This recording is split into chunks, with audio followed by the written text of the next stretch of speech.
O diba, wala kang napala sa pag-ibig na yan, kundi loha.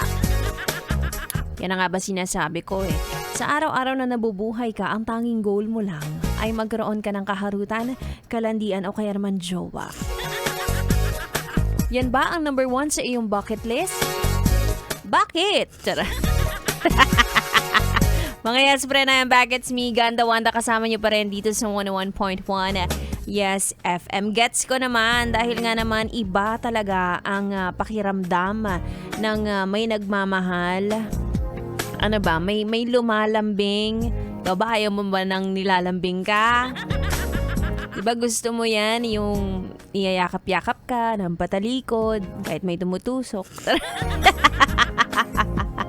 Diba? Pero syempre, hindi palaging jackpot pagdating sa pag-ibig. Ano? Minsan minamalas din talaga tayo at tayo ay nagkakamali sa buhay, nagkakamali tayo ng taong mamahalin. Okay lang yun. Sabi nga nila, kailangan daw dumaan yun para kapag dumating na si the one, ay mas lalo mo siyang ma-appreciate.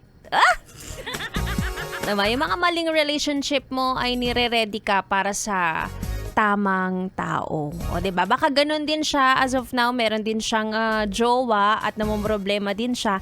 Hayaan mo, kagaya ng nangyari sa relasyon mo, maghihiwalay din sila. May tawag dyan eh. Ano ba yun? Yung red string ba yun? Di ko alam yung mga ganyan-ganyan eh. Ibang string alam ko.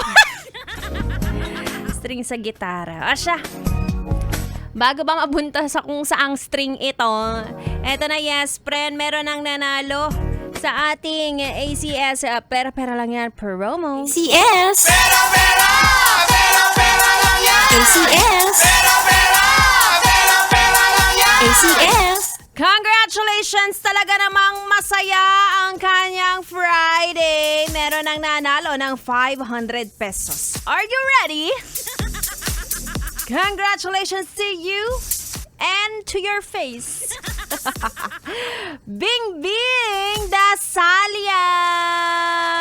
Napakaswerte. Meron na siyang panggala ngayong weekend. Ayan, dinamihan niya ang pagdadasal. Sa mga hindi pinalad, wag kayong mag-alala, yes, friend. Araw-araw pa rin yan.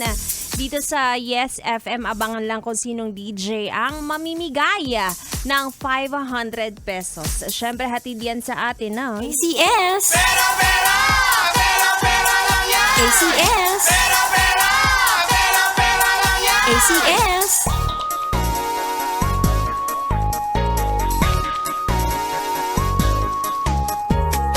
O ayan, yes, friend. Dahil Friday ngayon at alam ko may mga plano na kayo, may jowa man o wala.